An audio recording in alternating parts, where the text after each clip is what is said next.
Good morning, guys. Happy Thursday. Thank you for joining me at Poetry Corner. And now we're going to continue the Edward and Charlotte and Edward's love story. And this is the new title, The Day I Met Him.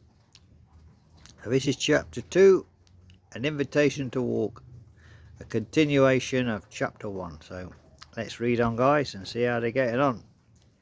It was some days before I saw him again. The weather had turned uncertain, and the park, once full of promise, lay under a shifting sky of pale grey. Yet something within me, restless and quite without reason, drew me there once more.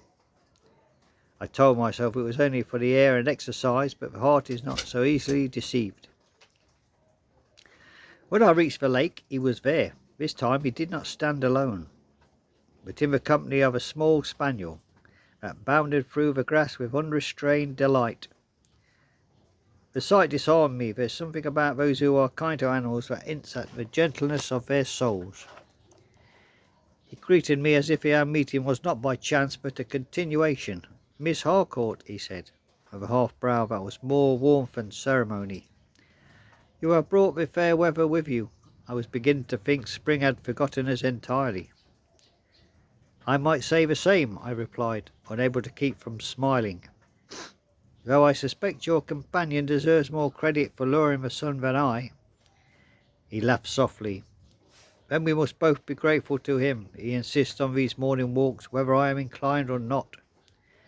There was a pause then, the kind that teeters between politeness and something gentler. Rather than decide that I should not move on, he seemed to feel it too. After a moment he spoke again. "Would you care to join us for a turn around the grounds? The path is drier than it looks." I was in truth it was an innocent invitation, no more than courteous, but I felt my pulse quicken at the same time.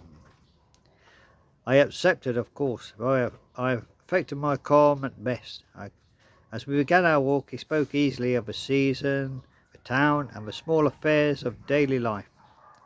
But beneath the ordinary words ran a quiet attentiveness, as though he listened not only for answers, but for who I was within them. I found myself answering him more openly than I intended. He asked nothing impertinent, yet somehow drew forth what long kept unspoken. My fondness for the sea, my wish for something useful to occupy my days, my belief that faith through quiet should govern conduct more than display. "Your view is not a common one," he said, "yet perhaps it ought to be. I have found that those who speak least of faith often live it best."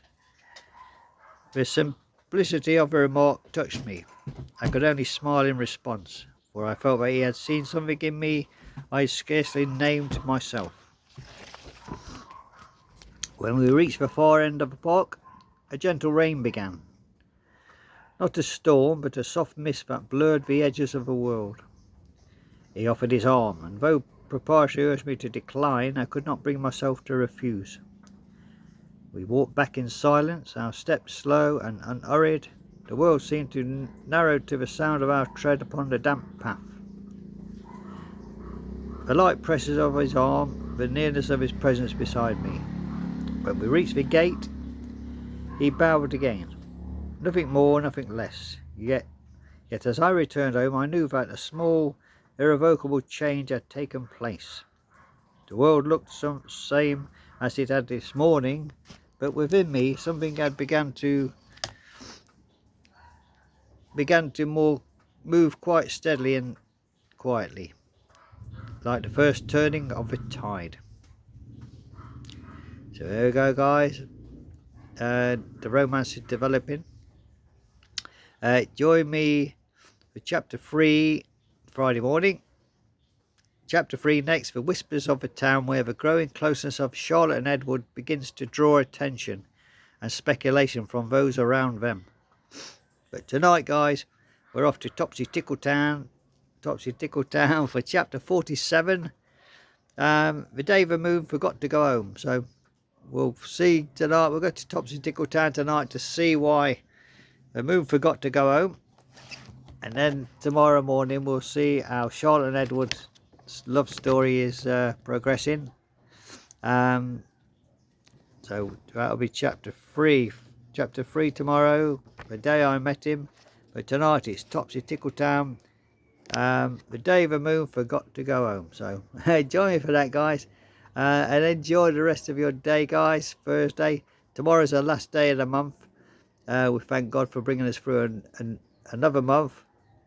And he'll carry us into November. So there you go, guys. Take care now, and hope you're enjoying the story. If you want to follow this one, go to chapter 1 and read from there, listen from there to follow this story. So it's like an old-fashioned, a bit like Pride and Prejudice, I think, isn't it? You know, that sort of, I like that kind of love story. So there you go, guys. Thank you for joining me, and take care and have a lovely day. God bless us all. Bye bye.